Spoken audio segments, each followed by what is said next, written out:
Hoy, Viernes de Dolores, el Ateneo va a reanudar una serie de actividades, de conferencias relacionadas con la vida y muerte de nuestro Señor Jesucristo. Para ello contamos hoy con la presencia del profesor Rodríguez de Almenar, que durante 8 años, desde el año 2005 al 2012, ha impartido 8 conferencias, siempre de la mano de nuestro compañero de la Junta, Teófilo Sanfeliu. Estas conferencias, muchos de ustedes las recordarán, puesto que habló de la sábana santa, el santo sudario, el santo cáliz, la crucifixión, los enigmas de la crucifixión, conocemos el rostro de Jesús, etcétera, etcétera. Voy a ser muy breve en la exposición del currículum del profesor Rodríguez de Almenar, puesto que ha estado, 8 veces aquí y más o menos los más veteranos ya lo conocéis de sobra. Es, lógicamente, licenciado en Derecho, es profesor de Derecho Civil de la Universidad de Valencia, es presidente del Centro Nacional de Sindonología de la Sábana Santa. No, Centro Español de Sindonología. Es que no sé por qué me ponen Centro Nacional y luego la gente lo busca en Internet y no lo encuentra. Es Centro Español de Sindonología. Centro Español de Sindonología. Es que es verdad, porque ahora es fundamental lo de Internet. Vale. La gente... Luego es doctor en Historia del Arte con una tesis doctoral sobre la Sábana Santa, sus implicaciones históricas y artísticas. Y, asimismo, es autor de libros como La Sábana Santa, un misterio inacabado, el Santo Sudario. Asimismo, es profesor colaborador del Ateneo Pontificio de Roma, donde imparte un curso sobre la historia de la Sábana Santa. Por otra parte, ya verán que es un prolífico conferenciante. Yo he leído que ha dado más de 1.500 conferencias, cerca de 2.000. No, más de 2.000. Más de 2.000, sobre la Santa, el Santo Sudario. Es que eso no está actualizado. Hoy está aquí con nosotros y el martes tiene una conferencia en el Ateneo de Valencia sobre del Gólgota al Calvario. Y hoy, ya sin nada más, Jorge Manuel, tiene la palabra cuando quieras. Bueno, pues muchas gracias. Yo encantado de estar aquí en Castellón, además donde yo empecé mi labor docente aquí en Castellón, porque mi primer destino, contrato en la universidad, era cuando esto era el CUC, ¿no? Entonces yo, la primera vez que empecé a dar clase fue aquí en Castellón. La verdad es que tengo un buenísimo recuerdo, porque la gente era muy maja y muy... Vamos, yo que era profesor ahí novatillo, y entonces me encontraba con que los alumnos me trataban muy bien. La verdad es que lo recuerdo con verdadero cariño. Bueno, pues efectivamente, como se ha dicho, yo soy presidente del Centro Español de Sindonología y nuestro objetivo es hablar de la Sábana Santa, pero no solamente de la Sábana Santa. Lo de sindonología haría referencia a eso, porque la síndone es la sábana de Turín, o sea, significa síndon, es un lienzo de lino. Y es la palabra que utilizan las Escrituras cuando hablan de que José de Arimatea compró, no dice una sábana, porque a veces se traduce, pero si se traduce solamente como sábana, se deja la segunda parte, que es que tiene que ser de lino. Porque no es lo mismo que sea, es como cuando dices verja, estás diciendo que es de metal sin decirlo. No es lo mismo una valla que una verja, pues esto es lo mismo, no es lo mismo una sábana que una sábana de lino. Y esa es la cosa. Bueno, pues bien, entonces yo creo que lo primero que hay que decir es que yo voy a decir algunas cosas que puede que les choquen. Por eso hablamos de los enigmas del Jueves Santo. ¿De cuál es el enigma del Jueves Santo? Bueno, vamos a hablar de un montón de cosas, intentaré ir rápido porque tenemos muchas cosas que decir. Pero lo primero que tengo que decir es que cuando se leen los Evangelios es muy, muy, muy importante saber lo que estás leyendo. O sea, yo tengo cada vez más claro que no se puede hacer teología con una traducción en inglés de los Evangelios, porque es que el inglés es un idioma que le faltan palabras. El español es un idioma muy, muy desarrollado y, desde luego, los Evangelios afortunadamente están escritos en griego. Eso es bueno porque el griego, me lo van a entender fácilmente, el griego es un idioma de filósofos y matiza mucho las palabras. Afortunadamente los evangelistas no escribieron en hebreo porque el hebreo es un idioma de pastores y entonces no tiene todas las palabras que tienen en griego. Por ejemplo, pues no es lo mismo decir ir a un sitio que ir andando o ir corriendo. Hay verbos distintos en griego. Por ejemplo, cuando se dice que Pedro y Juan llegan al sepulcro y ven los lienzos, nosotros en español traducimos 3 veces la palabra ver, y vio, y vio, y vio. Pues son 3 verbos distintos en griego. Uno es mirar sin atención, el otro es fijarse, y el tercer verbo que hemos traducido como y vio y creyó, en realidad significaría algo así como y cayó en la cuenta. Entonces, claro, es muy importante saber en qué idioma están escritas las cosas. Y lo primero que hay que decir es que muchas de las cuestiones que se plantean en el estudio de los evangelios proceden de las aparentes contradicciones en que incurren. O sea, a veces los estudiosos de los evangelios dicen, bueno, es que tal evangelista parece que contradice a otro evangelista.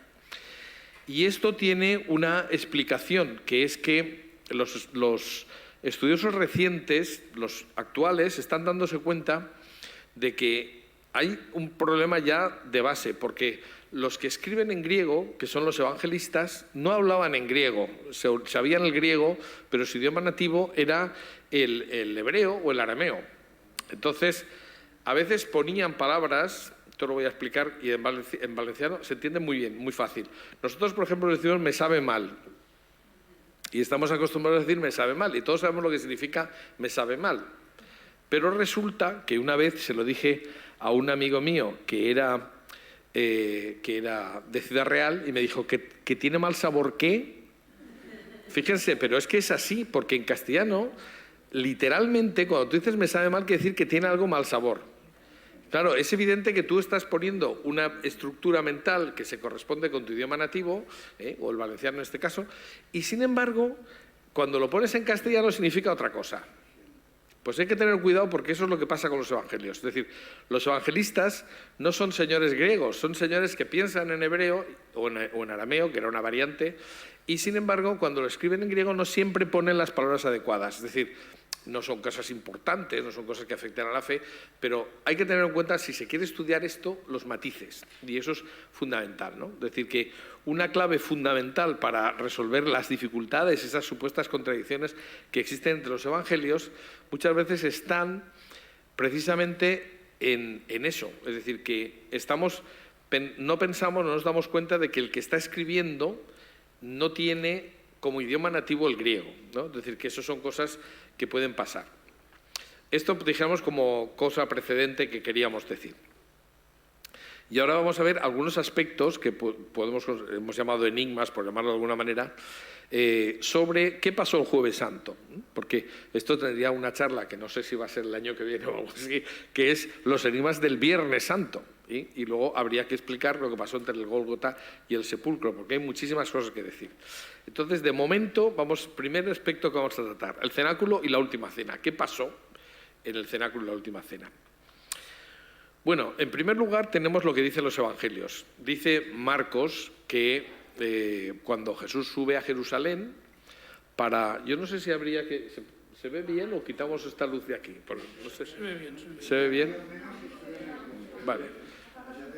Sí, yo si pudiéramos apagar esta primera fila de luces sería estupendo, pero no sé si alguien... Sí, están controlándolo, vale, es que se verá mejor. Pues dice Marcos, y coloca eso mucho mejor, coloca en boca de Jesús la siguiente frase. Dice Jesús, id a la ciudad y os saldrá al encuentro un hombre que lleva un cántaro de agua. Seguidle. Y ahí donde entre, decid al dueño de la casa que el maestro pregunta, ¿dónde está mi sala donde coma la Pascua con mis discípulos? Y él os mostrará una habitación en el piso de arriba, grande, ya amueblada. Disponed allí para nosotros. ¿Qué ha dicho del dueño del cenáculo? Que era rico.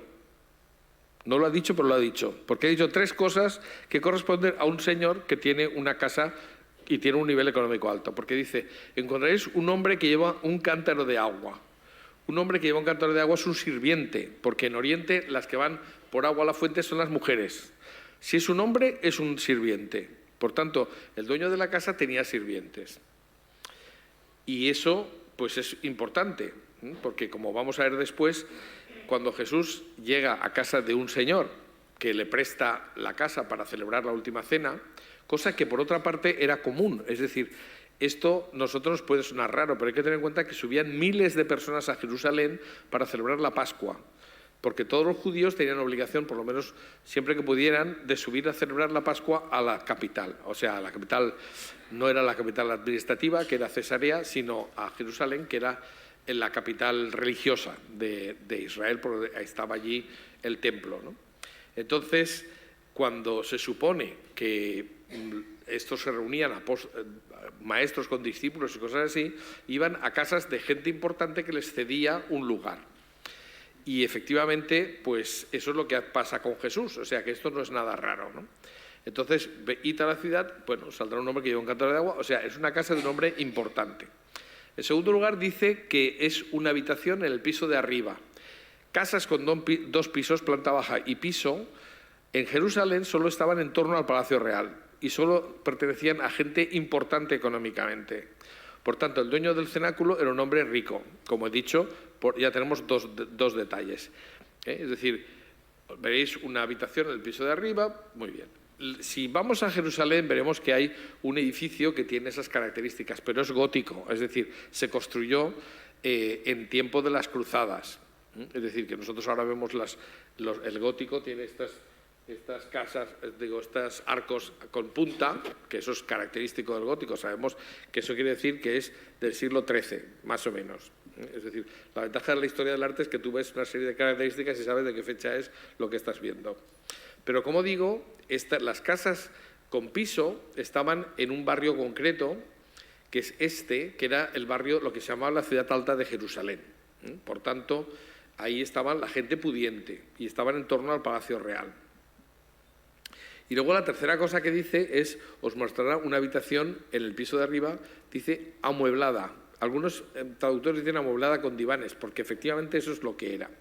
Es decir, los romanos, nosotros tenemos la idea de que la ocupación romana era terrible, pero hay que tener en cuenta que las clases altas de Jerusalén eran las que habían pedido a los romanos que constituyeran lo que era Israel en una provincia senatorial romana. Es decir, que los romanos les tocaban un poco las narices a los judíos, pero las clases altas estaban a favor de la romanización.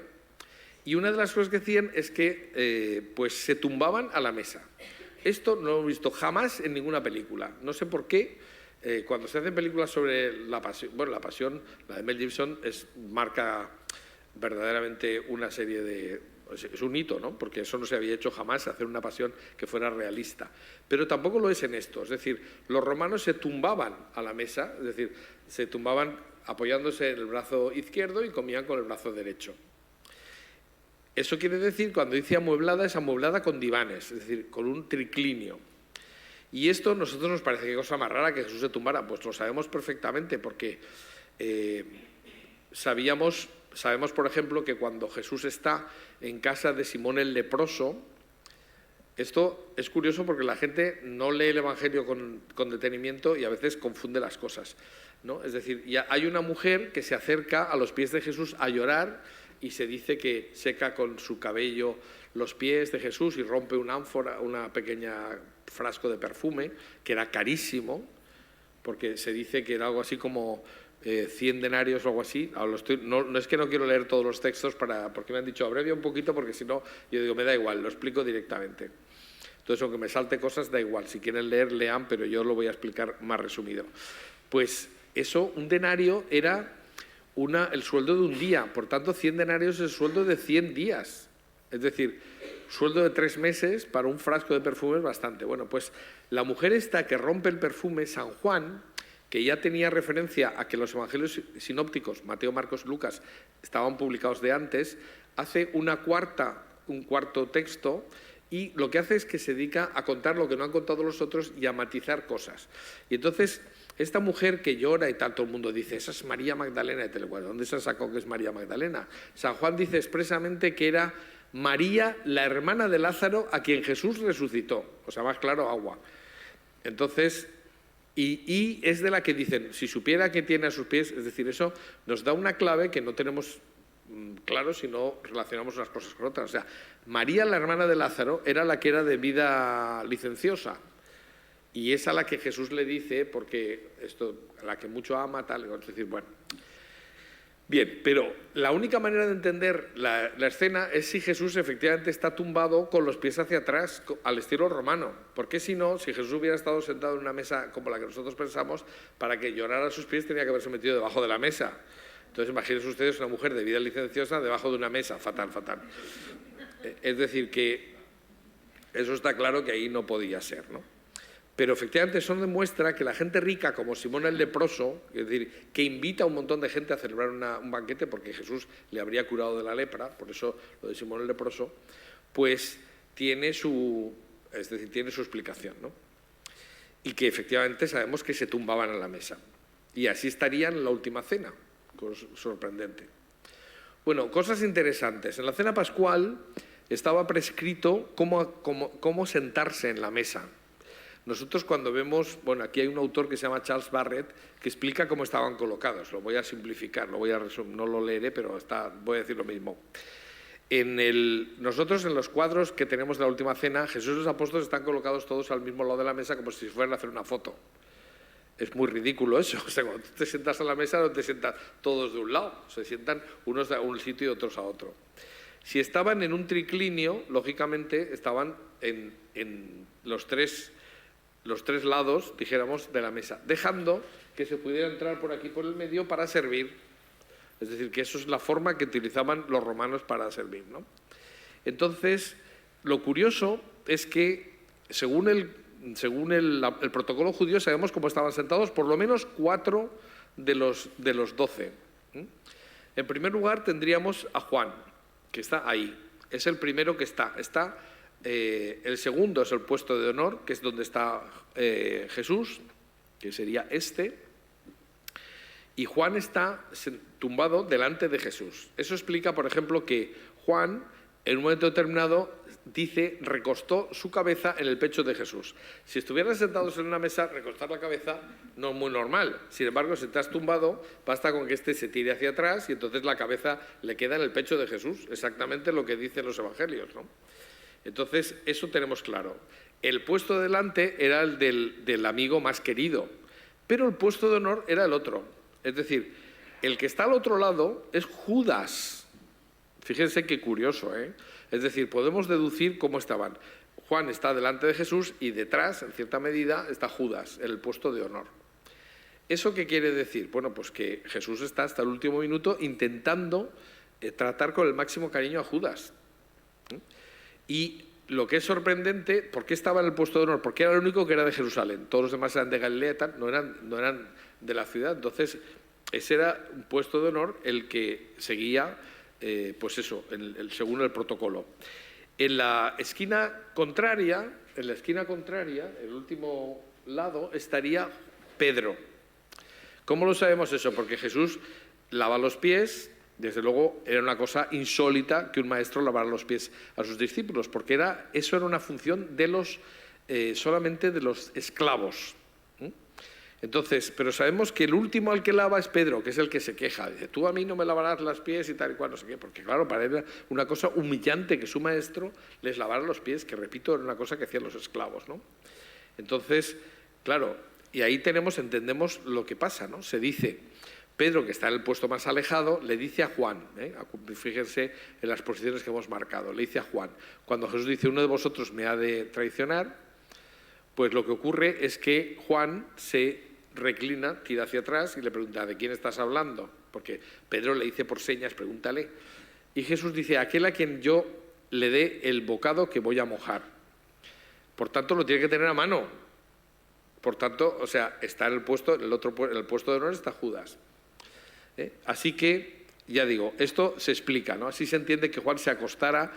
Claro, fíjense cómo lo dibuja un dibujante que no entiende de qué cosa más rara, le hace hacer unas cosas extrañas a Juan, ¿no? Simplemente se tira hacia atrás y ya está. Y Jesús dice eso, a quien le dé de comer, con el bocado que voy a mojar. Y ahí, claro, uno dice, Yo ahora, en fin, supongo que ustedes no tendrán ninguna polémica, pero yo tengo amigos de todos los colores y hay algunos que dicen que hay que comulgar en la boca, que es lo que está establecido en la liturgia. Por cierto, ahora con la pandemia se dijo todo el mundo en la mano y tal y cual. Pero dicen, y entonces te dan un argumento que es mentira. O sea, no, porque lo normal de una persona es comer con su propia mano. Pues no es verdad. Entre los judíos, dar de comer en la boca era un gesto de cariño y de predilección. ¿Qué es lo que hace Juan? Digo, es lo que hace Jesús con Judas. Hasta el último minuto, digo, pensando que se arrepienta, ¿no? Pero, efectivamente, eso no es casualidad, es decir, que eso se hacía. No es una cosa tan rara, porque claro, si tú a un amigo no le das de comer en la boca, pues qué cosa más extraña, no, es que eso se hacía. Bueno, entonces, esto era una cosa que yo creo que valía la pena que explicara, porque seguro que no se lo han contado nunca. Pero seguimos andando, ¿no? Entonces, ¿qué es lo que se celebraba? Jesús instituye la Eucaristía dentro del contexto de una Pascua judía. Y eso, en hebreo, se dice el Seder de Pesha. Seder sería algo así como el rito. Eso también es muy importante, saber que los judíos son muy rituales, mucho. Es decir, una persona judía sabe qué pie tiene que poner cuando baja de la cama, cuál es el pie que tiene que poner primero, cuál es la sandalia que se tiene que atar primero. Está todo perfectamente establecido por ritos. Y la Pascua no podía ser una excepción. Evidentemente, la Pascua es una actividad muy ritual. Por eso, a veces, cuando los curas ahora inventan en misa y dicen cosas raras, yo digo, es que eso es una vulneración de lo más lógico. Lo lógico es que un rito no puede ser divertido. Un rito es un rito se repite. Y dices, ¡ay, qué rollo! Pues no voy a misa. Pues no vaya usted a misa, pero no pretenda que la misa sea un espectáculo, ¿no? Pues porque a veces la gente pretende, ¡ay, a ver qué dice el cura hoy! Pues no. O sea, esto tiene que ser una cosa que se ajuste como era ya en tiempo de los judíos. Entonces, Seder de Pesá significa precisamente el orden al procedimiento, traducido a nuestro lenguaje sería el rito de Pascua, Seder de Pesá. Entonces, ¿qué es lo que se conmemoraba? Es un rito que está establecido en el Deuteronomio y en el Antiguo Testamento Dios dice cómo debe hacerse. ¿Y qué es lo que se conmemora? Bueno, pues Pascua significa paso y tiene un doble sentido. El paso de la esclavitud a la libertad, cosa que hace el pueblo de Israel cuando sale de Egipto, y por otra parte también el paso del ángel exterminador que mata a todos los primogénitos de los egipcios y sin embargo salva a los judíos que han marcado con la sangre del cordero los dinteles de la puerta. Es decir, eso es muy importante, muy simbólico, porque la sangre del cordero salva a los judíos. Por eso Jesús utiliza esa simbología para hacer algo más gordo, que es lo que vamos a ver ahora, que es que instituye la Eucaristía en ese contexto, porque si no, no se entiende, ¿no? Bueno, vamos a ver. ¿Y qué es lo que se hace? Bueno, pues la Pascua hoy día los judíos la siguen celebrando, y como son tan rituales, saben ustedes que hay gente que se guarda la llave de su casa de Toledo, habiendo salido hace 500 años, y se guardan las llaves de la puerta por si acaso un día van y la puerta abre, que no sé, que será un poco difícil, pero bueno. Es decir, son gente muy ritual. En los países donde hay sefardíes se habla español del siglo XV. Han mantenido el idioma tal como se hablaba en aquel momento. Es una cosa sorprendente. Son gente que conserva muchísimo las costumbres. Bueno, pues, ¿qué es lo que se hacía en una Pascua judía? Que se sigue haciendo. Pues en la Pascua judía está previsto que se bendiga pan y que se bendiga vino. Lo que pasa es que esto tiene un orden en la Pascua, ¿no? Es decir, la bendición del pan se hace, en principio, se hace una primera bendición antes de la cena, porque esto es lo siguiente. La Pascua tiene una parte ritual, con oraciones, bendición de 2 copas, bendición del pan, etc. Y se van haciendo una serie de lecturas, oraciones. Luego se corta el rito, se come normalmente, se cena, y después, a partir de acabada la cena, continúa el rito, es decir, se bendice una tercera copa y luego una cuarta copa. Entonces, cada copa tiene un nombre, es decir, y se corresponde al texto que aparece en el Deuteronomio. Esto se podría explicar mucho más, pero lo voy a simplificar, ¿no? La primera, o sea, en realidad aquí han puesto 4 copas, pero en realidad era una única copa que se bendecía 4 veces. 2 antes de cenar, después se cenaba, y 2 después de cenar. Entonces, la primera copa que se bendice, Bueno, esa copa especial se llama un kos kiddush, que quiere decir un cáliz de bendición, porque es el que se bendice. No tiene nada que ver con los cálices que tenían para la cena, es decir, eso es un cáliz especial, distinto, es el más importante de toda la familia y lo tienen allí precisamente como una copa ritual. Entonces, la primera bendición es lo que se llama la copa de santificación, la segunda, la copa de salvación, y después de la cena está una tercera copa que se bendice, que es lo que los judíos llaman la copa de redención. Y por último, el rito acaba con una última copa, que es la que se llama la de la consumación. Esto es importante para entender lo que va a pasar durante la pasión de Jesús. Y hay que entenderlo de acuerdo con el contexto judío en el que ocurre esto, porque si no, no entendemos nada. Y como la gente ahora, ni los propios curas muchas veces se saben estas cosas, pues no las dicen y la gente no se entera de... O sea, podrían explicar mucho más claramente esto, pero para eso tienen que saberlo, ¿no? Está claro que actualmente los kos kiddush, por ejemplo, pueden ser metálicos, como ese que hemos visto ahí, que es uno de los que puedes conseguir en una tienda en Jerusalén, una copa actualmente de carácter, o sea, puede ser metálica. Sin embargo, si por ejemplo vamos al Museo de la Casa Quemada en Jerusalén, que es una casa que se destruyó el año 70, cuando Tito destruyó Jerusalén, pues encontramos una copa que está ahí en ese anaquel, esta que está en medio de la fotografía, que si nos damos cuenta se parece bastante a nuestro cáliz de Valencia, que sería exactamente... Porque es exactamente eso, es decir, el cáliz de Valencia, quitándole todo el relicario que se añadió en el siglo XI y siguientes, pues sería una copa de bendición judía. Yo últimamente, esta mañana me lo estaban preguntando porque me entrevistan en la radio en un montón de sitios, ¿no? Y hay que decir, bueno, vamos a ver, hay que tener en cuenta que decían, de los muchos cálices que hay, el único que parece que podría, digo, no decía el único, eso hubiera estado bien, pero el que más posibilidades tiene es el de cáliz de Valencia. Digo, no, es el único que es posible. Y segundo, si usted hace una lista, pues los periodistas siempre cuentan 200 cálices como para decir que puede ser uno de los cualquiera. No, señor. Tú vas deshaciendo punto por punto todos los casos. Uno es del siglo VI, otro tiene a Jesús y los apóstoles representados. Imagínate que fueran a tomar la cena con una foto, un selfie de todos los presentes, una idiotez como la copa de un pino. Bueno, pues hay gente que de eso dice, no, pero está el cáliz de Armagh, que el cáliz no sé dónde, pero que no pueden ser. Uno es del siglo XIII, otro es un regalo de Carlomagno, otro se refiere a un milagro eucarístico que no tiene nada que ver con la última cena. O sea, bueno, pero se sigue diciendo que hay muchos, que es una forma de crear confusión y que la gente no saque ninguna conclusión. Bueno, pues ahí, como esto no es una charla sobre el Santo Cáliz, lo vamos a dejar por ahí. Pero la cena de Jesús tiene tres cosas absolutamente insólitas. Lo que hace distinto de una Pascua normal son tres cosas. Primero, que Jesús, como he dicho, hace el lavatorio de los pies, que ya digo, es una cosa, como lo he explicado ya, pasamos. Es simplemente una actividad que hacían los esclavos. Es decir, lavar los pies era una obra de misericordia. Y, por ejemplo, en el Antiguo Testamento se dice que cuando Abraham recibe a estos tres personajes, que curiosamente, como la gente no lee la Biblia, no se entera, dice el Antiguo Testamento que cuando llega Abraham, vio tres hombres y dice, y viendo que era Dios, no dice que venían de parte de Dios, sino, y viendo que era Dios, les dijo. O sea, dice literalmente que estos tres hombres son Dios. Por eso hay un icono, que es el icono de Rublier, donde está tres hombres sentados en torno a una mesa con una copa en medio y se llama la Santísima Trinidad, porque es el único punto donde el Antiguo Testamento hace referencia a Dios Padre, Hijo y Espíritu Santo como si fueran tres personas. Exactamente, y entonces les sirve para representar esa escena de Abraham con los tres hombres como una referencia a la Santísima Trinidad, que parece que está en el Antiguo Testamento. Bueno, no quiero irme por las ramas. El lavatorio de los pies se dice que efectivamente Abraham mandó al esclavo que lavara los pies de estos tres hombres, ¿no? O sea, se consideraba como una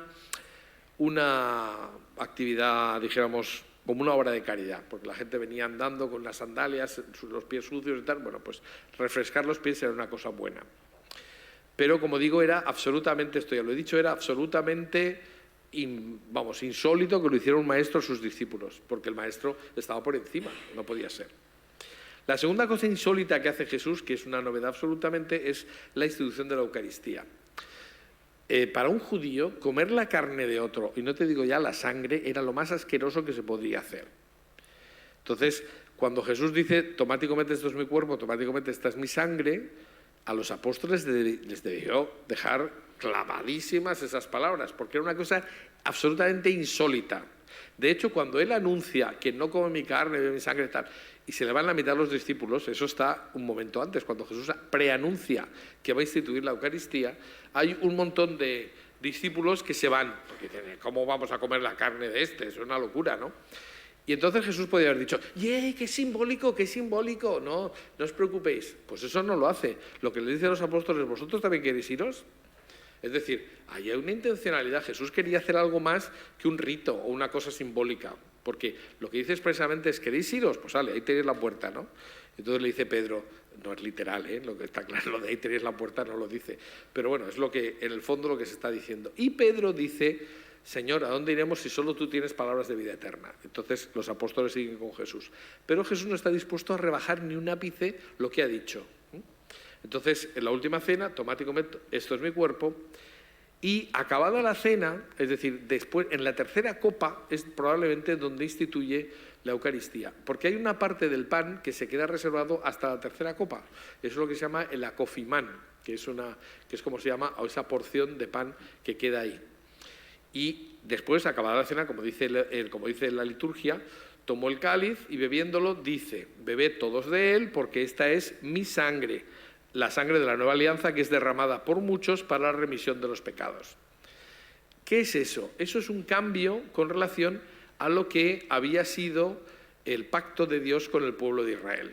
Es decir, Jesús se siente, mejor dicho, toma la posición de Dios, nada menos, para modificar un pacto entre Dios y Abraham y Dios y David, que eran los dos pactos fundamentales que tenía Dios con el pueblo de Israel.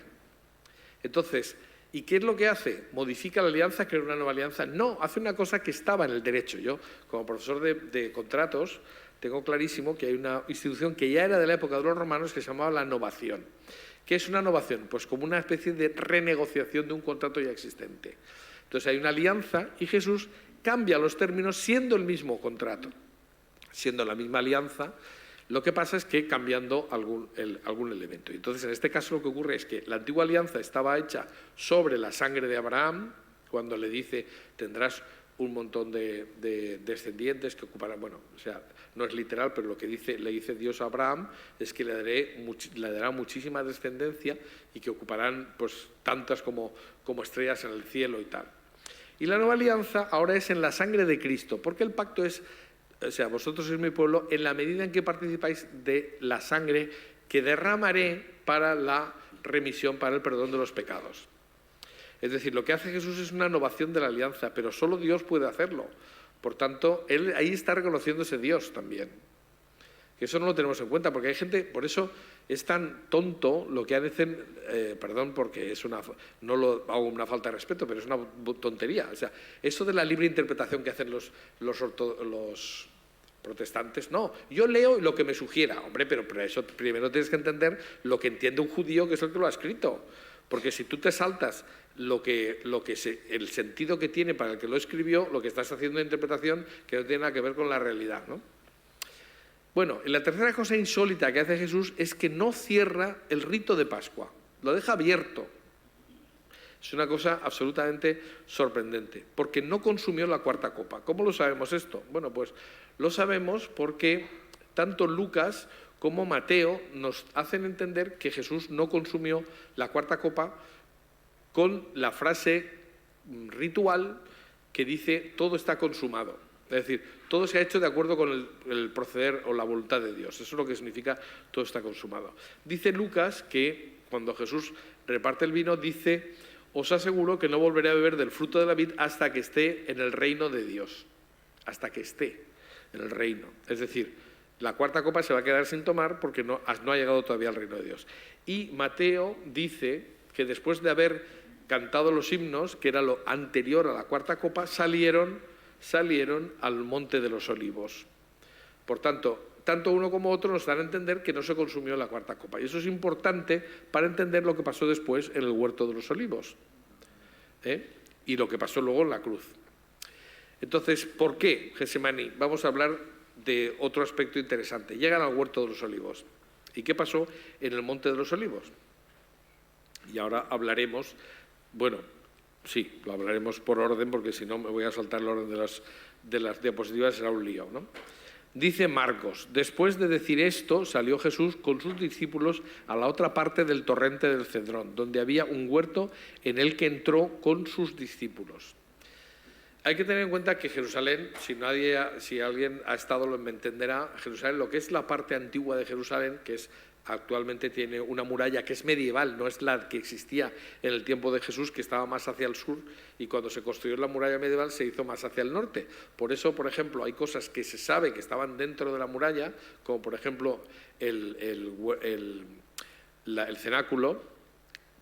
Bueno, eso más o menos, sí, efectivamente, ahora está fuera de la muralla, ¿no? Vamos a verlo.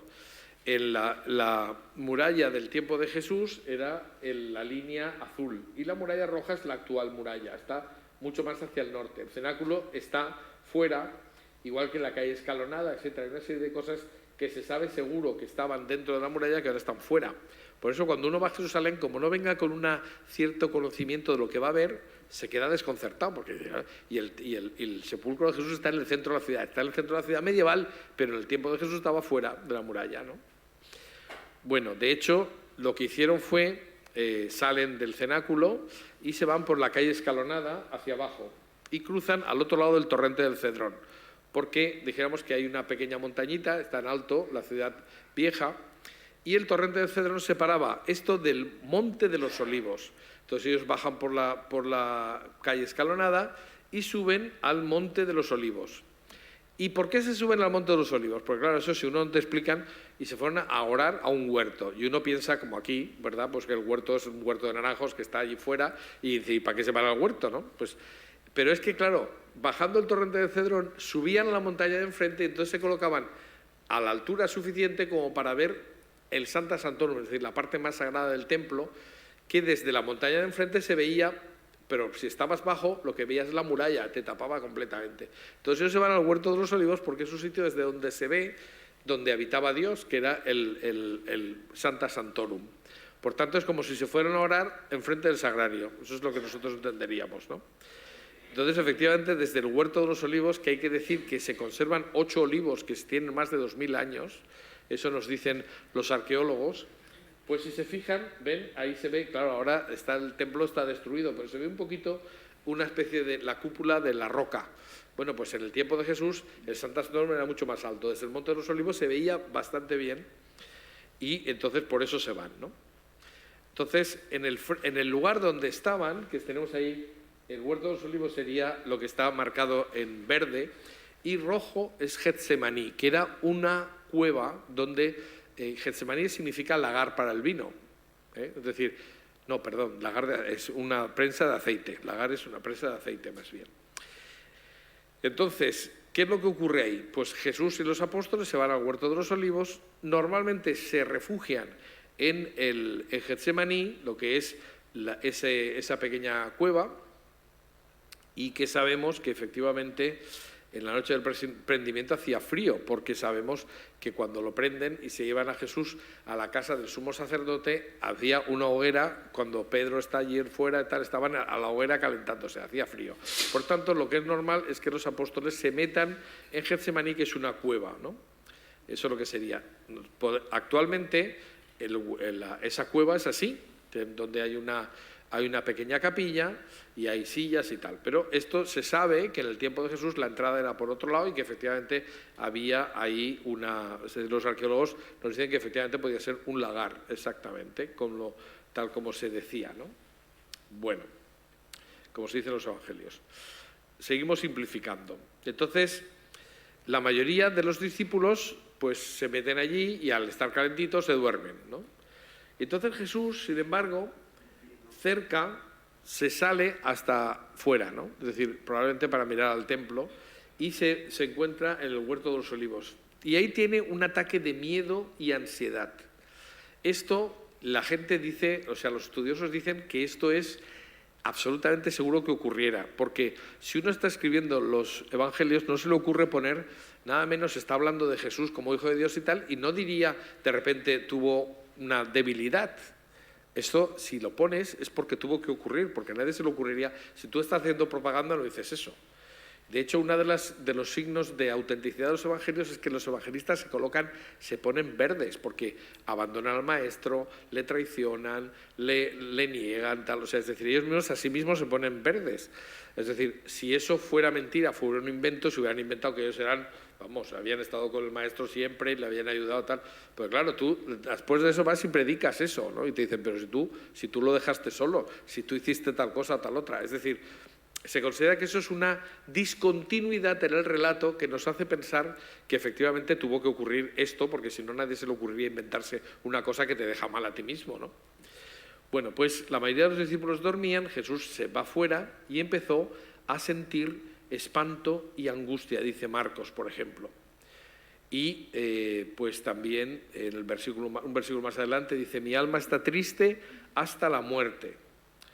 Y dice que cayó en tierra, bueno, va dando una serie de datos que son muy concretos y que hacen pensar que efectivamente algo estaba pasando. Es decir, Jesús como hombre había prometido el derramamiento de su sangre en la tercera copa. No puede decir todo está consumado porque no ha ocurrido todavía el sacrificio. Es decir, no puede decir se ha realizado por lo que no se había realizado todavía. Pero él está pensando que tiene que realizar el sacrificio. Eso lo podrá decir cuando realice el sacrificio, dirá todo está consumado. Y fíjense que sí que lo dice. ¿Dónde lo dice? En la cruz. Es que es curioso. Bueno, no adelantemos acontecimientos. Pero lo que está diciendo, lo que está rezando con el Padre, le dice Lucas, se apartó de ellos como a un tiro de piedra. Se arrodilló, se puso a orar diciendo, Padre, si quieres, aleja de mí este cáliz. ¿Ustedes han visto que alguna vez algún sacerdote diga qué significa ese cáliz? Pues no tienen ni idea, porque la formación ha bajado en todos los niveles, en la universidad y en todos los sitios, pero también en los seminarios y en las facultades de teología. Es decir, el cáliz es el cáliz de la consumación, es decir, lo que teme Jesús, lo que dice simbólicamente es que tiene que consumar el sacrificio y eso como hombre le deja conmocionado, ¿no? Y entonces por eso dice pero dice, no se haga mi voluntad sino la tuya, y entonces el ángel se aparece y le da a beber, o sea, lo conforta, ¿no? Eso es lo que dicen, ¿no? Bien, sin embargo, la consumación, lo que he dicho, el cáliz de consumación se produce en la cruz. Cuando después de toda la pasión de Jesús llega el momento de su muerte, nos dice Juan que, habla de dos copas. Una que le ofrecen y él rechaza, que era una cosa que hacían las mujeres, las hijas de Jerusalén en una cofradía. Esto, porque habría muchísimas más cosas que decir, por eso digo que nos da para el año que viene hablar de lo que pasó en viernes, ¿no? Pero el jueves... pues estamos hablando de ese momento del Calvario, ¿no? Del Calvario de Getsemaní, el Gólgota.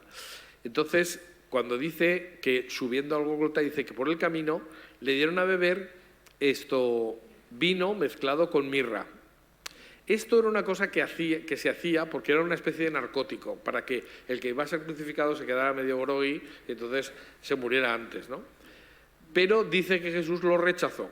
Y probablemente se lo ofrecieron las hijas de Jerusalén, que eran una cofradía que se lamentaba eran las únicas que tenían derecho a lamentarse ante una crucifixión. Los demás no podían sublevarse contra el imperio de Roma y lógicamente se callaban como muertos o incluso se sumaban, que eso es muy típico de los grupos, a insultar al reo, ¿no? Tal, no sé qué, bueno.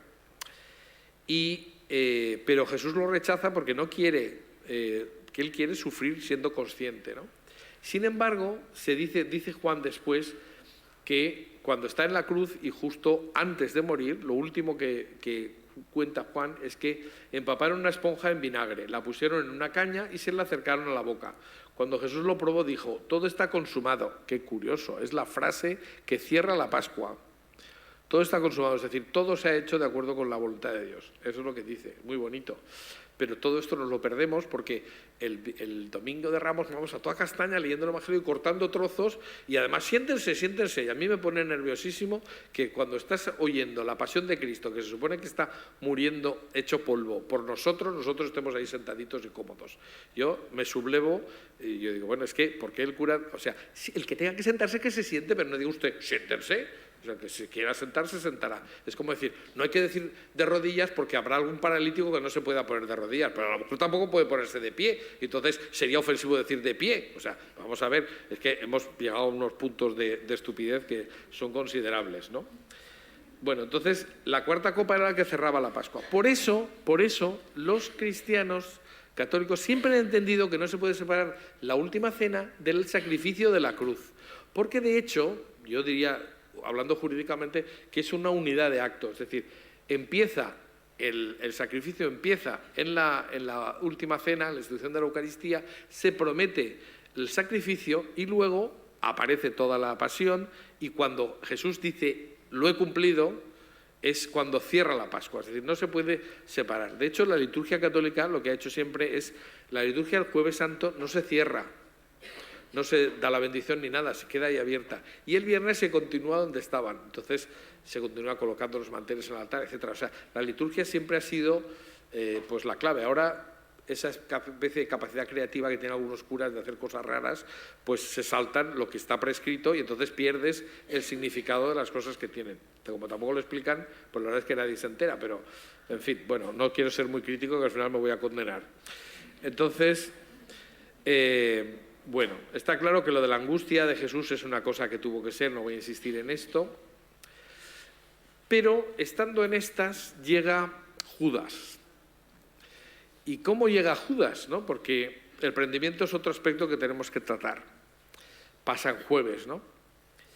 Y dice Mateo,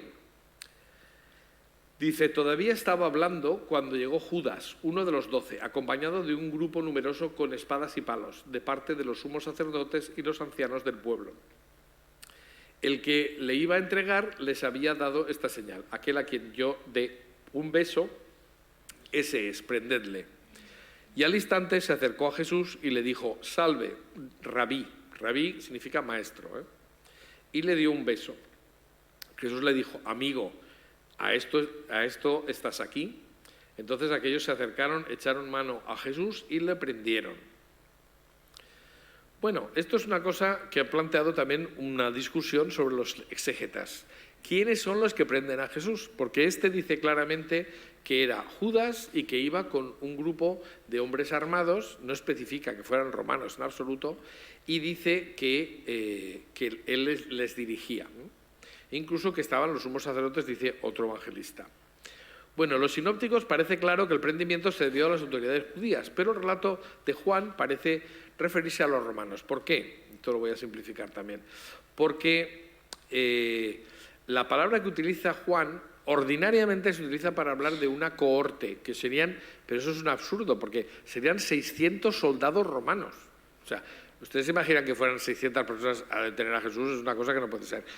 Pero se ha encontrado que hay otros textos donde se utiliza la palabra que nosotros traducimos ahora por cohorte, es decir, un montón de soldados, como si dijéramos un batallón, ¿no? Es una barbaridad. Entonces, esto no se... O sea, la palabra que se utiliza, se ha visto que hay en otros textos donde se refiere también a soldados judíos. Por tanto, las palabras de Juan, que siempre se han interpretado como una cohorte, es decir, como un batallón de soldados romanos, no necesariamente tiene que ser así porque se ha visto que se utiliza esa misma palabra para un batallón, dijéramos, o un grupo de gente judía. O sea que no hay contradicción entre lo que dice Juan y lo que dicen los sinópticos. Es decir, parece claro que sería un grupo de gente armada, pero judía. Bueno, esto no sé si contarlo, pero lo voy a contar simplificándolo. A ver, el texto, que ya les he dicho, por eso les he advertido que lo iba a hacer varias veces. Una de ellas es esta. El texto hebreo que no tenemos se trasluce a través de la expresión griega.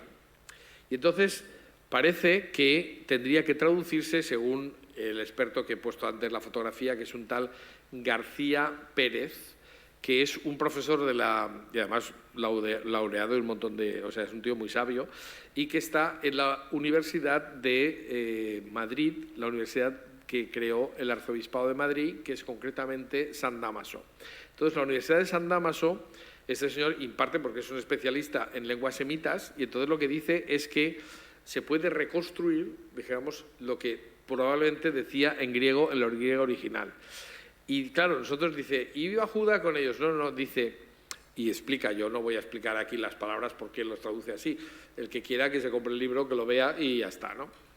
Pero la traducción correcta sería, porque parece que la más frecuente que se hace es Judas cogiendo una cohorte, que es lo que he dicho, ¿no? Es decir, un batallón de soldados. Dice, sin embargo, la traducción correcta sería, y Judas guiando, no cogiendo, sino guiando a la patrulla, e incluso algunos de los jefes de los sacerdotes, es decir, que el que hacía cabeza era Judas, iba con una patrulla, pero judía, con los sacerdotes, que eran los que dirigían ese grupo de soldados que defendía el templo, ¿no? Entonces, el grupo estaría formado por guardias del templo que prendieron a Jesús para llevarle ante el sumo sacerdote y al Sanedrín. Si hubieran sido romanos, lo hubieran llevado directamente a Pilato, porque ellos, los romanos, tenían que seguir las órdenes de su jefe, que era el pretor, ¿no?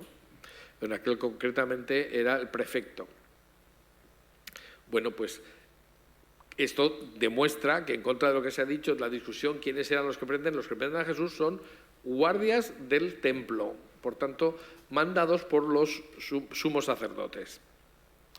Otro aspecto interesante, o que llama la atención, es que Marcos nos da un hecho, nos cita en el momento del prendimiento de Jesús una cosa insólita. Dice que, concretamente dice, lo iba siguiendo un muchacho envuelto solo en una sábana y le echaron mano, pero él, soltando la sábana, se les escapó desnudo. Y dices, en un momento tan dramático, ¿cómo es que cuenta que había un chaval allí y se fue en pelota picada? Pues es una cosa bastante llamativa, ¿no? Y esto ha dado lugar a un montón de locuraciones. O sea, no dice quién es, pero dice cómo iba vestido y dice que se huyó en pelotas. Pues es una cosa bastante sorprendente. Es incomprensible que el evangelista haga esto, ¿no? Es decir, cuenta una pura anécdota como si fuera una cosa muy importante, que no aporta nada al relato y que prácticamente pues, es bastante sorprendente. Bueno, entonces aquí tendríamos una vez más que interpretar de acuerdo con lo que sabemos. También lo voy a simplificar. El tema es que ¿quién era ese joven? Hay que tener en cuenta que a ver, es que no quiero decir una cosa que luego va a salir, pero bueno, vamos a ver. La postura más aceptada ahora mismo es que ese chico es el propio evangelista. El propio evangelista. Él lo cuenta porque estaba allí y es una forma de ponerse él. Es curioso porque los evangelios que no son canónicos siempre dicen, yo soy Pedro, yo soy no sé quién, yo soy no sé cuándo, yo soy Simón. O sea, te están dando los nombres como para dar autoridad al relato. Sin embargo, los 4 evangelios canónicos no citan ninguno de ellos el nombre del autor. Lo sabemos porque hay otros padres de la Iglesia que nos lo dicen. Este es Mateo, este es Marcos, este es Lucas y este es Juan. Pero el que ya sabe quién es el que escribe no dice soy yo. Es decir, el que dice esto lo escribe Judas o lo escribe no sé qué es porque se quiere dar importancia para decir que su relato tiene autoridad, pero se la atribuye él, ¿no? En el caso de los evangelios no es así. Bueno, pues el segundo evangelio es el de Marcos. ¿Y quién es Marcos? Pues Marcos es un muchacho, ahora saldrán las diapositivas, pero lo adelanto y ya está. Marcos es quien acompaña a Pedro en su predicación en Roma. Entonces hay que entender cuál es la situación política, porque si no entendemos el contexto no entendemos nada. Ya he dicho, Roma había incorporado como una provincia senatorial Palestina, así se llamaba Palestina. Pero, ¿qué idiomas se hablaban? Bueno, pues en la mitad del Imperio Romano, hacia Oriente, se hablaba griego. El idioma culto para los romanos era el griego. De hecho, las monedas estaban en griego y, en fin, ellos consideraban que era el idioma chulo, el idioma importante, el griego. Y luego los locales hablaban, pues como nosotros valencianos, ¿no? Es decir, que tú llegas y dices, o sea, yo estoy hablando el idioma materno, que es el local, que es el valenciano, tengo un idioma oficial, que sería el equivalente al español, que sería el griego, y luego un idioma internacional, que hoy podríamos decir que es el inglés. ¿Quién sabe inglés? El que estudia. Es decir, la gente normal utilizaba el hebreo o el arameo y el griego. Se calcula que el 20% de la población de las ciudades hablaba griego de forma habitual. Sabían griego.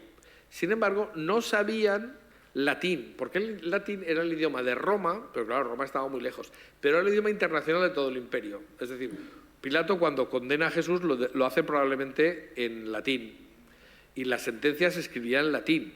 Pero sin embargo, fíjense que el titulus crucis, el INRI, que se coloca encima de la cabeza, está en latín, griego y hebreo, que son los 3 idiomas que se podrían utilizar. Uno el idioma local, el otro oficial y otro el internacional, podemos decir, ¿no? Bueno, pues San Pedro se va a Roma a predicar y se lleva a un chico que se llama Marcos. Ese realmente se llama Juan Marcos. Marcos es el apellido. Bueno, pues podría ser el niño del cenáculo. Ahora creo que saldrá y lo veremos. Era un muchacho adolescente.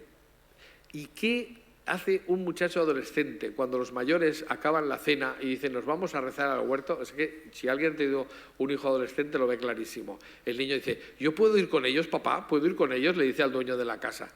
Y el padre dice, bueno, venga, porque el niño se quiere sentir mayor. Los mayores se van a rezar, él también. Entonces, ¿y qué pasa? Que él va, su cuerpo cubierto con una sábana. Dice síndone, es decir, lienzo de lino. Por tanto, es un hombre, es un chico de familia bien. Eso apoya la idea de que sea el hijo del dueño de la casa, el dueño del cenáculo. Y esa tela, pues no es una cosa que estuviera al alcance de cualquiera, no es un labriego que estaba por allí, no. Es decir, y suelta la sábana y huye desnudo porque evidentemente pues se siente pues bastante pues bloqueado cuando le van a detener, ¿no? Entonces, como digo, el joven podría ser el mismo evangelista, Marcos, llamado realmente Juan Marcos. Y eso no es descabellado en absoluto, porque en los Hechos de los Apóstoles se le presenta como servidor de los apóstoles, ¿no? ¿Qué es lo que dice? El texto dice un chico tal que servía con ellos o algo así. Es que como estoy saltando el texto para abreviar, pues no sé yo si puedo entrar en detalles, pero bueno, esa es la cosa. Como lo interesante es que efectivamente Eusebio de Cesarea, en Historia Eclesiástica, dice que era el intérprete del apóstol Pedro, que lo acompañó a Roma y recogió y tradujo su predicación. Y de hecho, en la primera carta de Pedro se dice, os saluda la que está en Babilonia, que es como llamaban ellos a Roma, o sea, la ciudad ramera, la que era terrible, elegida como vosotros, así como mi hijo Marcos, dice San Pedro. Entonces, no es su hijo físico, es su hijo espiritual. Es San Marcos el que 11 años después, o sea, mejor dicho, casi unos cuantos años más, o sea, porque la muerte de Cristo muy probablemente es el año 33, el 3 de abril del año 33. Entonces, el año 60 muere Pedro en Roma. Pues unos años antes, Pedro está en Roma y está predicando y lleva a Juan Marcos junto a él, ¿no? ¿Cómo sabemos que habría acompañado a los apóstoles? Bueno, pues ¿podemos saber quién era el dueño de la casa, del cenáculo? Bueno, la clave sobre el cenáculo nos la dan los datos de los Hechos de los Apóstoles. Se dice que, esto no lo sabemos nosotros, pero no lo dice el Evangelio, lógicamente, el año 44, es decir, 11 años después de la institución de la Eucaristía, es detenido Pedro. Y Pedro está en la cárcel cuando se le aparece un ángel. Y él, evidentemente, no se lo cree, pero aparece un ángel, se le caen las cadenas de las manos, entonces él cree que está soñando, pero sale hacia la puerta, todo se va abriendo, llega, sale a la calle y dice, estoy libre. Y entonces, lo que dice en los Hechos 12:12 es que, consciente de su situación, se dirigió a casa de María, la madre de Juan, apellidado Marcos, donde estaban muchos reunidos en oración. ¿Qué estaban haciendo el día de la Pascua en una casa? Estaban haciendo una Eucaristía, está clarísimo, porque era otra vez Pascua. Habían pasado 11 años desde que Jesús instituyó la Eucaristía. ¿Y eso qué quiere decir? Pues que ahí se cita, así como en la primera, como hemos empezado diciendo que cuál era el dueño de la casa, era un hombre rico, pero no habíamos concretado el nombre, ahora nos dice que va a casa de María, la madre de Juan, apellidado Marcos. Juan Marcos es San Marcos. Es decir, este que luego irá con Pedro a Roma. Entonces, María sería, ¿por qué se cita a la mujer delante? Eso no lo hacen los judíos ni de casualidad. Entonces, lo dice porque sería viuda, pero, es decir, esto es el año 44. Entonces, en el momento del prendimiento, que es 11 años antes, ese Juan Marcos era un jovencito, entonces era un adolescente. O sea, en definitiva, no sé si lo he explicado bien, pero bueno, en definitiva, que el niño que huye desnudo, el muchacho joven adolescente que huye desnudo, puede ser el hijo del dueño de la casa, que es cuando él escribe el Evangelio, tiempo después, se pone a sí mismo como una anécdota de que yo estaba allí. O sea, eso es bastante coherente. Pues ahí está el misterio del joven que huye desnudo, ¿no? Es decir, otro enigma que podemos dar por prácticamente solventado. Y ahora pasamos a otro aspecto, que es cómo o por qué se condena a Jesús. Que eso es algo que, no sé si se lo han planteado, pero un jurista se lo tiene que plantear, ¿no? Y además es que los textos dicen una cosa muy rara. Parece que Jesús primero fue llevado a casa de Anás, después parece que fue llevado a casa de Caifás, donde fue condenado, pero luego se dice que Anás lo manda a Caifás. Eso no acaba de pasar, o sea, ahí hay un texto que nos lía un poquito, ¿no? Entonces, bueno, pues vamos a ver. ¿Pasa por casa de Anás y de Caifás? Bueno, el cuarto evangelio en solitario refiere previamente la comparecencia de Jesús ante Anás. Pero hay que tener en cuenta que San Juan, cuando escribe, a veces dice al final lo que tenía que haber dicho al principio. O sea, por ejemplo, cuando habla del bautismo de Cristo en el Jordán, dice, porque Juan tal no sé qué, lo dice al final, tendría que haber presentado a que están Juan y Jesús, pero eso lo dice al final. Eso es el estilo de Juan. Juan a veces cambia el orden de las cosas, ¿no? Entonces, lo que podemos decir es que cuando habla de Anás, nos estamos organizando un lío porque no estamos traduciendo bien. Vamos a intentar leer. Dice Juan, la corte, el tribuno y los guardias de los judíos prendieron a Jesús. Lo ataron y lo llevaron primero a Anás, porque era suegro de Caifás, sumo sacerdote aquel año. Bueno, este texto, como he dicho, es confuso y contradictorio. Parece primero que se llevó a Anás, después al Sanedrín, que fue condenado cuando condenan a Jesús, y luego dice que Anás lo había llevado al Sanedrín. Eso tenía que haberlo dicho antes, ¿no? Bueno, pues parece que eso no está nada claro. Bueno, entonces, apoyándonos en el sustrato arameo del texto, la información obtenida pasa a ser distinta y aclara los tres puntos. En primer lugar, nos aclara que lo siguiente, el texto que tendría que ser, reconstruyendo la versión hebrea, dice: y se lo llevaron dirigidos por Anás, nada de la casa de Anás, dirigidos por Anás, el sumo sacerdote anterior, que era suegro de Caifás, el cual era sumo sacerdote de aquel año. Esto sí que tiene coherencia. Es decir, cuando dice que Judas está acompañado por sacerdotes, probablemente se refiere a Anás y Caifás, que irían con él. Entonces, Anás era el sacerdote anterior. Había sido destituido por los romanos porque era menos proclive a los romanos y habían colocado a Caifás, que era su suegro. O sea, esto, ya digo, si uno no tiene una idea de lo que está pasando socialmente en la sociedad judía, se puede liar, pero esta es la cosa. Es decir, esta traducción encaja perfectamente con la realidad. Era Caifás el que había aconsejado a los judíos que era preferible que muriera un hombre en lugar del pueblo. El sumo sacerdote había preguntado a Jesús acerca de los discípulos y acerca de sus enseñanzas. Y Jesús le había respondido. O sea que, y es cuando recibe un golpe en la mejilla, etc. Es decir, que el orden sería ese. Es decir, cuando se cita a Anás, realmente lo que está diciendo es que Anás iba con los guardias y que van a casa de Caifás. Y eso es lógico porque el Sanedrín tenía que condenar a Jesús, pero para que condenara al Sanedrín tenía que reunirse. Y no se podía reunir en el templo, sino que se reunieron en casa de Caifás. Bueno, esto parece un poco de lío, pero es como parece que tenía que interpretarse. Seguimos leyendo el texto tal como tendría que ser el original. Y habiendo dicho esto, uno de los servidores que había estado presente allí en el juicio dio un golpe con un palo a Jesús diciendo, esto se traduce como bofetada, pero rapishma es un golpe seco, un golpetazo. Eso es lo que hace que Jesús tenga prácticamente hinchada la mejilla y, como se ve en la sábana santa, pues tiene prácticamente un ojo cerrado y tiene un corte del cartílago nasal que se lo destrozan de un golpetazo, ¿no? Bueno, pues esto encaja con eso. Es decir, la versión esta de Juan dice que había soldados allí judíos. Entonces este que le dio un golpe con un palo a Jesús dijo: ¿así respondes al sumo sacerdote? Le respondió Jesús: si obré mal, da testimonio de lo malo, pero si bien, ¿por qué me golpeas, no? ¿Por qué me hieres? Entonces, podemos deducir de este texto que los guardias del templo estuvieron presentes en el prendimiento y en el interrogatorio, que uno de ellos dio ese golpe seco a Jesús.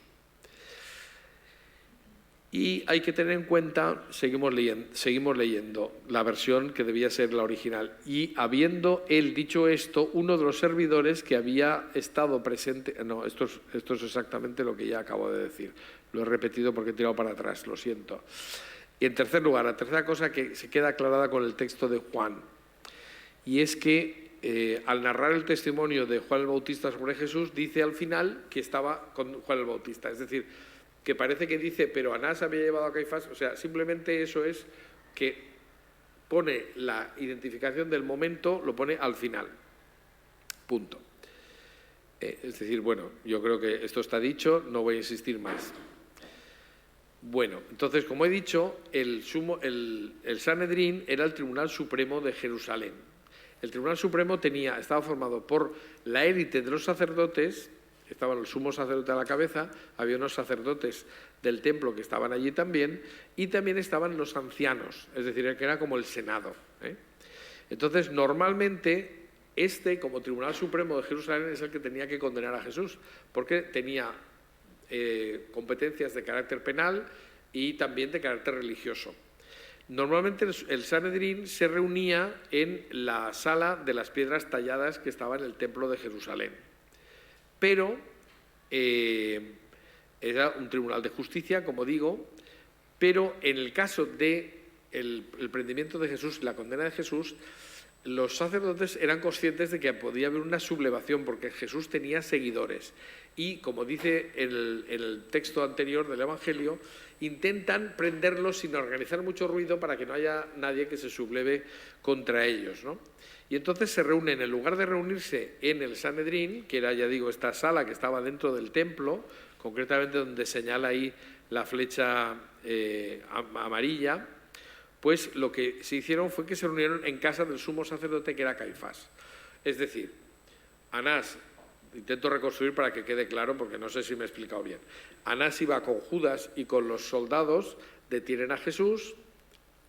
No es que Anás le haga un interrogatorio, sino que se le lleva a casa de Caifás, y allí es cuando, reunido, aunque sea nocturnamente, el Sanedrín, se le hace un interrogatorio y se intenta condenar a Jesús, que era lo que querían los sacerdotes, ¿no?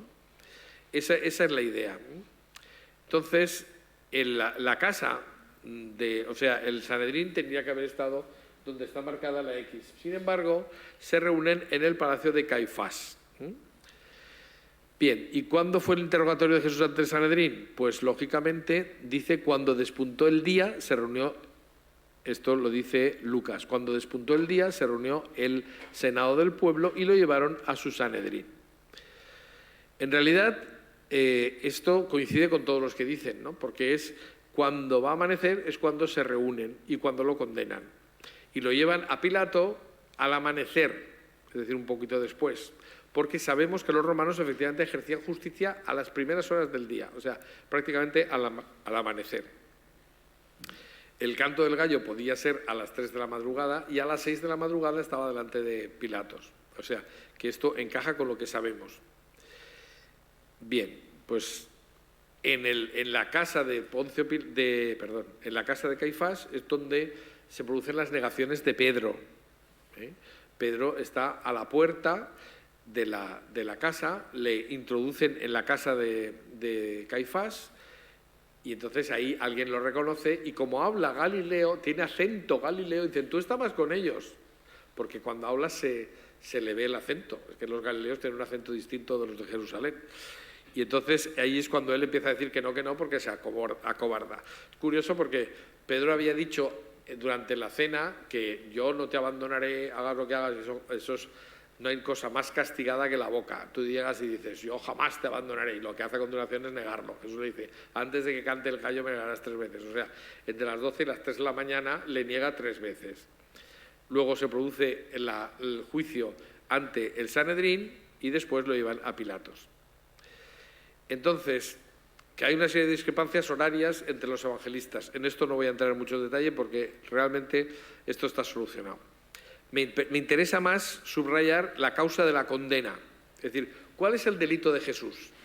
Eso es una cosa curiosa. ¿Por qué lo condena el Sanedrín?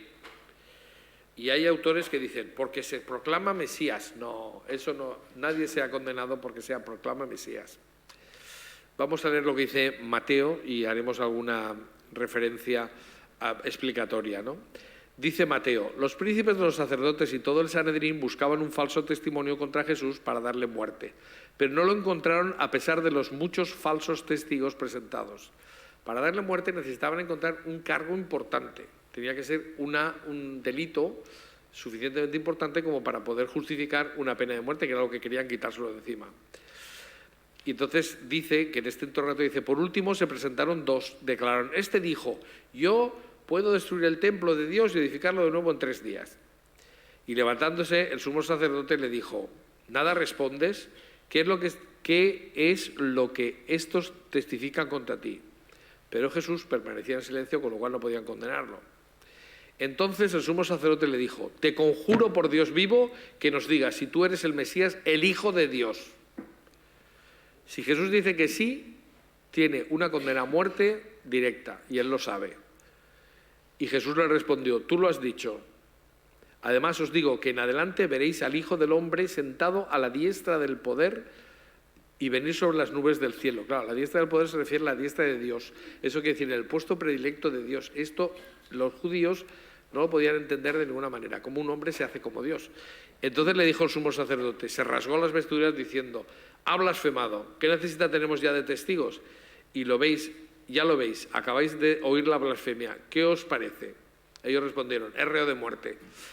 Pero normalmente nos explica que en el Antiguo Testamento dice, cuando aparece un profeta o un supuesto profeta, dice, y da como ejemplo de su verdad un milagro, y el milagro se produce, si se hace igual a Dios, merece la muerte. Es decir, esto no lo leemos y no nos enteramos, pero en el Antiguo Testamento se dice que lo que hizo Jesús, según la ley judía, merecía la muerte. Por eso no necesitan ya más testigos. Está intentando acusarle de algo para aplicarle una pena de muerte, pero no hay nada que tenga valor. Entonces le dice, yo te conjuro, tú eres el Hijo de Dios, y Jesús dice, sí, tú lo has dicho, tú lo dices, tú mismo lo dices. Y entonces dice, ya está, ya se acaba de condenar, se rasga las vestiduras y dice, es reo de muerte. Y todos dicen, reo de muerte. Porque ha incumplido una cosa que estaba prescrita en el Antiguo Testamento y Jesús lo sabía. Por tanto, la condena que se formula después de la respuesta de Jesús es clarísima. Lo condenan porque Jesús se hace Dios. Es decir, y esa es la causa de la condena. Es decir, no porque se haga Mesías. Nadie ha sido condenado nunca porque se diga que es el Mesías. De hecho, hubo varios supuestos Mesías que aparecieron después intentando decir que eran ellos y no, nadie simplemente los tomaron a broma o se pasaron de él, ¿no? Pasaron de él. Bueno, pero entonces vamos a decir otra cosa que es muy interesante. Ya vamos acabando, lo digo porque no te pongas nervioso. Porque ya veis que estoy simplificando mucho las cosas, pero bueno, ya estamos cerca.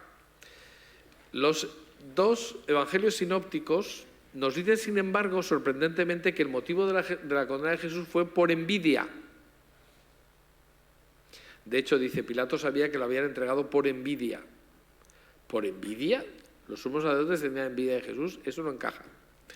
Bueno, pues aquí, una vez más, nos encontramos con una mala traducción de concepto. Es decir, cuando se escribe en griego, hay una palabra hebrea que significa celos o celo.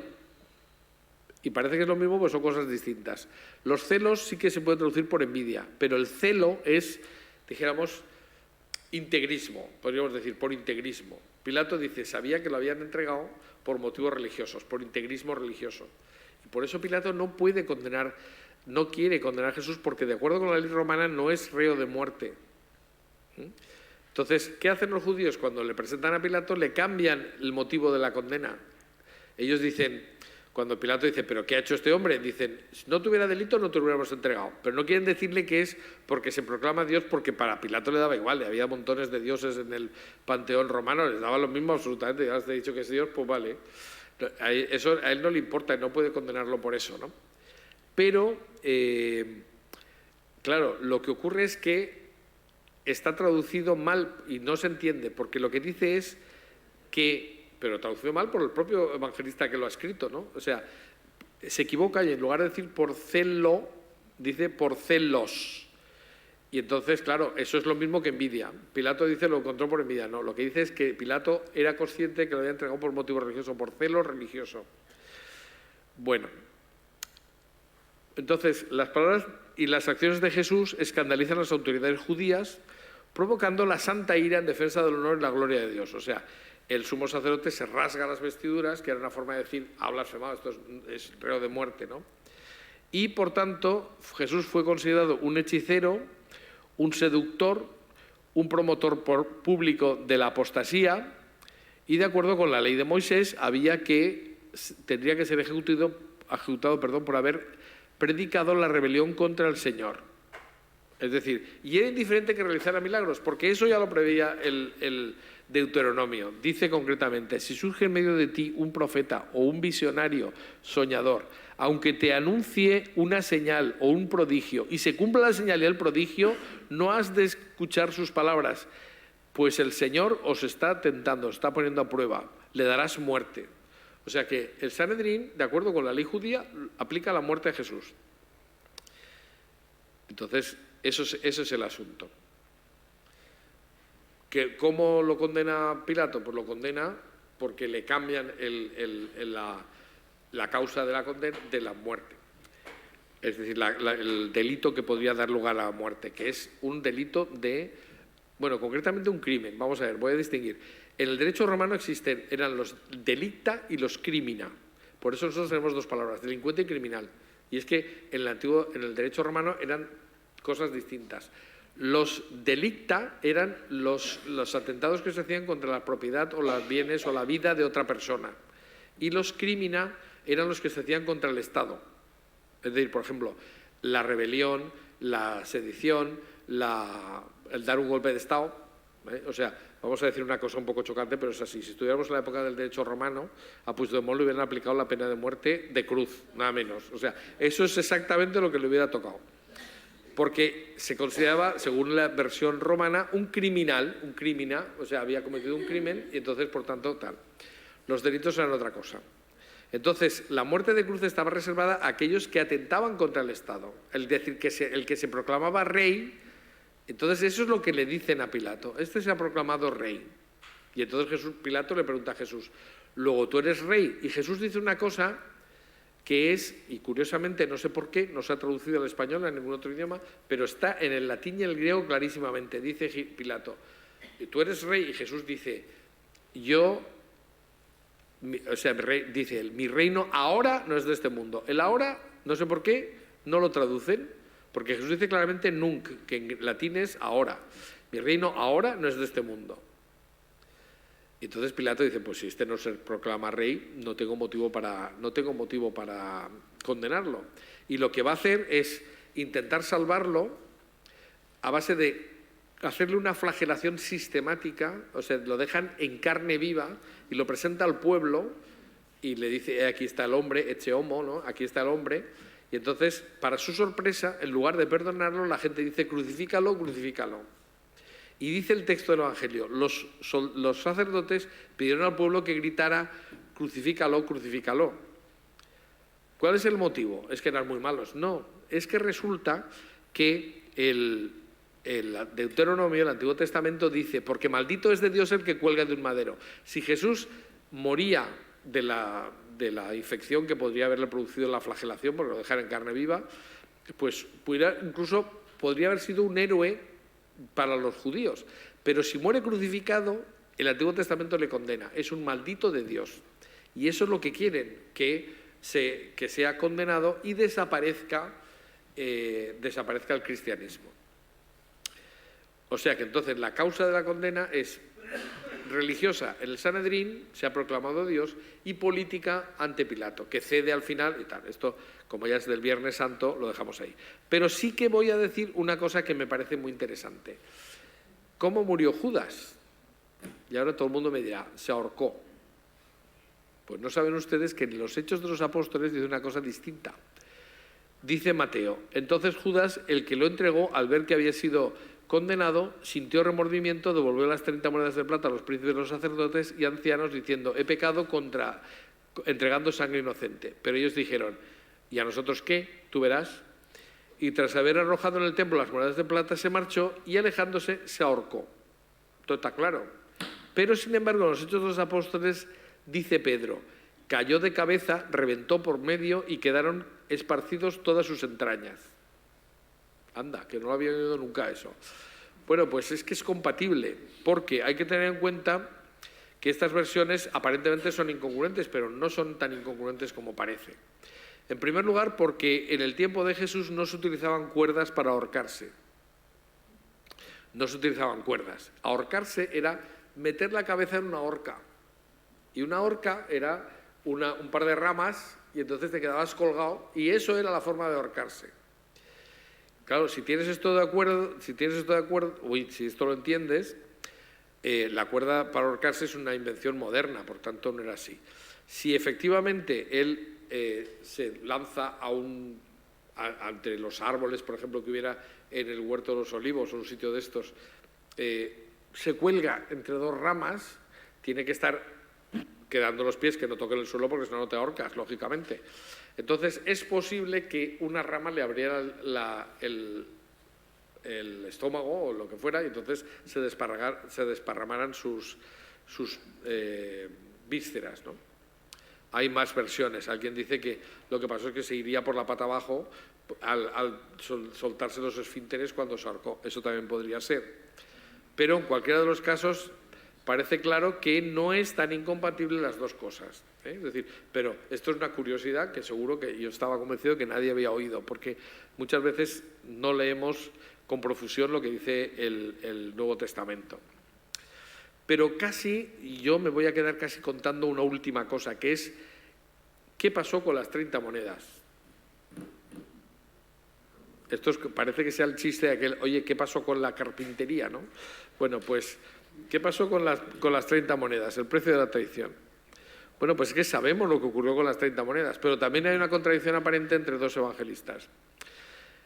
Las 30 monedas de plata serían probablemente como las que estamos viendo aquí, es decir, unas monedas que tenían la imagen del César. De estas son las que Jesús dice, dad al César lo que es del César y a Dios lo que es de Dios, es decir, porque tenían la cara del César.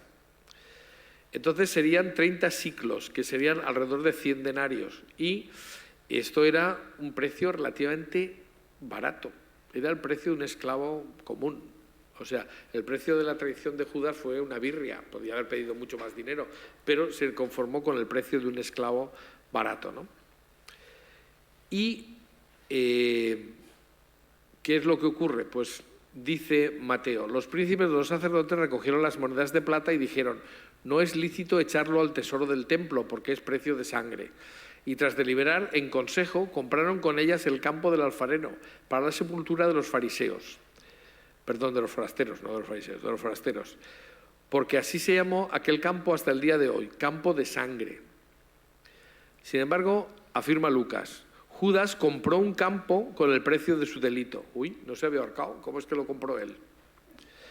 Esto fue conocido por todos los habitantes de Jerusalén, de modo que aquel campo se llamó en su lengua Acéldama, que quiere decir campo de sangre. Coinciden en lo esencial, pero ¿lo compraron los sacerdotes o lo compró Judas? Bueno, pues eso es una ficción jurídica y es típicamente del pensamiento judío. O sea, los sacerdotes dicen, no podemos incorporar este dinero porque ha salido y se ha contaminado. El concepto de lo que es puro e impuro en los judíos es muy curioso. Entonces, por ejemplo, si tú tienes un vaso y añades agua y el vaso es impuro, la impureza sube y impurifica también la jarra. Esto es una cosa que a nosotros parece insólita, pero ellos tenían unas reglas de pureza e impureza rarísimas. Entonces, cuando tú pagabas con dinero para un delito o un caso así como la entrega de un hombre, pues entonces dicen, no podemos tirarlo al cepillo del templo porque es un dinero impuro y haría impuro todo el dinero. Es así, eso es lo que ellos piensan. Y entonces, ¿qué hacen? Pues recurren a una ficción jurídica, que es comprar a nombre del difunto de Judas el campo. Entonces lo compraron los sacerdotes porque Judas se había ahorcado, pero ellos lo compran a nombre del difunto. Así ellos simplemente hacen como mandatarios. Aquí el dinero entra, aquí sale, pero no lo hemos hecho nuestro, lo compramos a nombre del difunto. Esto es una cosa que es una cosa curiosa. Pero lo más llamativo de todo es que ustedes no sabrán, casi seguro, que el campo de sangre, Aceldama, en hebreo, o más bien en arameo, que es una variante, es un lugar concreto que existe. Es decir, normalmente cuando vas a Jerusalén te enseñan las cosas que quieren los guías, pero no te enseñan las cosas interesantes. A mí me gustaría ir a ese campo del alfarero. Entonces, se sabe que Mateo habla concretamente del campo concreto y lo hace en unos términos que son clarísimamente como algo que está describiendo, ¿no? Y mientras que Lucas, que habla no a los judíos, sino habla a los gentiles, que no conocen Jerusalén, pues da otros datos. Pero lo que parece claro es que ese campo se compró con las 30 monedas. Y tenemos efectivamente un cementerio en Jerusalén para la sepultura de los forasteros, que por definición eran impuros. Entonces los judíos piensan, se puede comprar con dinero impuro un campo para impuros. O sea, ellos lo ven como muy normal, ¿no? Pero es curioso porque se le dice el campo del alfarero y efectivamente en ese sitio se ha encontrado que había canalizaciones de agua que son necesarias para dedicarse a la alfarería. Entonces, y además está en un sitio donde corre el viento, por lo cual se seca rápido lo que está hecho con fango, ¿no? La alfarería es buenísimo eso, ¿no?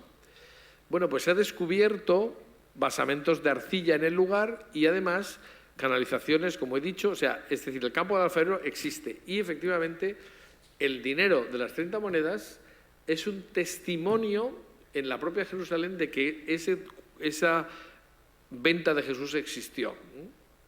Y ya digo, la principal contradicción, esto ya lo he explicado, es si realmente lo compraron los sacerdotes o lo compró Judas. Pues hicieron una cosa mixta, es decir, lo compraron a nombre de Judas y chimpún.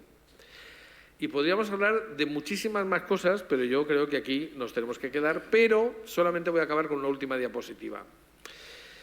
Un estudio precisamente realizado por un enterramiento encontrado de un hombre muerto impuro, es decir, con una enfermedad contagiosa, que para los judíos eso era terrible, pues en el cementerio de la Aceldama se encontró entre el año 2000 y se hicieron una serie de excavaciones y se comprobó que el cementerio efectivamente era para impuros. Y se encontró un cadáver que en lugar de haber sido... Porque ¿qué se hacía con los cadáveres? Pues se dejaba en la sepultura, pero cuando pasaba un año que se había podrido ya todo y solo quedaban los huesos, se recogía todo, se metía en un osario mucho más pequeño y eso es lo que se guardaba por parte de la familia, ¿no?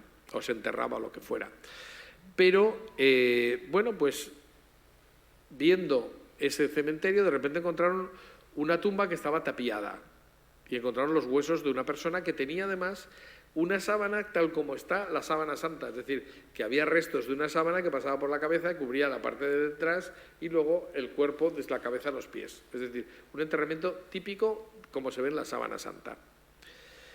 Y efectivamente era una tumba familiar del cementerio y voy a leerlo porque es lo último que vamos a decir.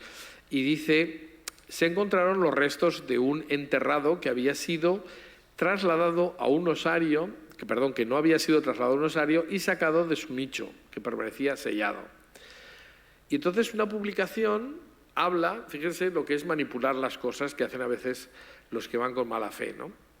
La publicación que daba noticia de este hallazgo en la tumba decía que efectivamente ese cadáver se habían encontrado restos de ADN de tuberculosis y lepra, lo cual evidentemente suponía que era un impuro, por tanto es un cementerio para impuros. Todo coincide con lo que dice el Evangelio. Incluso, es decir, se podría decir, como he dicho, que este cadáver estaba envuelto con la misma forma que la sábana santa de Turín. Sin embargo, ¿qué es lo que dijo el periódico que difundió la publicación o la noticia? Que eso demostraba que la sábana santa de Turín era falsa. ¿Por qué? Porque la tela que se había encontrado no era tan buena como la de la Síndane. Hay que ser melón. porque resulta, hay que ser muy melón o tener muy mala uva, porque efectivamente lo que ocurre con la sábana santa de Turín es que la tela es la que corresponde al traje del sumo sacerdote de Jerusalén. Y algunas de las cosas que he dicho vamos a encajarlas para terminar, ¿no? Y es que cuando compran la sábana, la compra José de Arimatea. Cae la tarde, se tira el Shabbat encima, no puede enterrarse el cuerpo bien, entonces ¿qué hace? Compra una sábana donde en el Sanedrín, al que él tenía acceso, y compra una tela con la que se hacía el traje del sumo sacerdote de Jerusalén. Es decir, la tela más cara que se podía conseguir en Jerusalén en aquel momento, que era un lienzo de lino, pero además en espiga y probablemente procedente de la India, porque se sabe por la historia que esas telas se hacían en la India. Bueno, pues resulta que lo único que resaltó el periodista es que no era de la misma calidad que la sábana de Turín. Eso demostraba que la sábana de Turín era falsa. Hombre, melón, si es una tela comprada en el templo para el caso de Jesús, eso no lo iban a hacer siempre. Es decir, el tipo de enterramiento se confirma porque es un enterramiento igual que la sábana, pero la calidad de la tela no. ¿Por qué? Porque a Jesús lo entierran José de Arimatea y Nicodemo, que son dos miembros del Sanedrín, por tanto con acceso al templo, y que sabían muy bien que ellos creían que Jesús era el Mesías. Y por eso le dan un tratamiento impresionante. Le ponen una sábana digna del sumo sacerdote y, como se ha descubierto recientemente también, en la sábana y también en el sudario de Oviedo, se han encontrado ungüentos que son, o sea, restos de polen de ungüentos que se citan por Plinio el Viejo como los que se utilizaban para los enterramientos de los reyes. Es decir, Jesús muere en la cruz como un delincuente, mejor dicho, como un criminal, que es lo que he dicho antes, o un criminal, pero es enterrado por hombres justos, buenos, como José de Arimatea y Nicodemo, dándole el tratamiento máximo que le podían dar a una persona para enterrarlo, que son con la tela mejor que se podía encontrar y haciendo un procedimiento digno de un rey. Bueno, pues hasta aquí nos quedamos en el Jueves Santo, que era lo que habíamos dicho, y yo creo que no nos podemos extender más. Pues muchas gracias por su atención.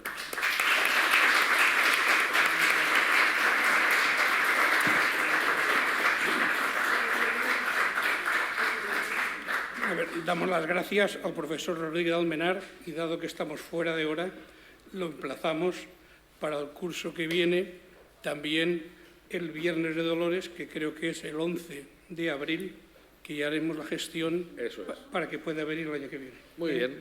Pues muchas gracias por su atención. Ha sido un poco deslavazado porque improvisando, pues un poco... Pero yo creo que algunas cosas se han entendido, o sea que muchas gracias.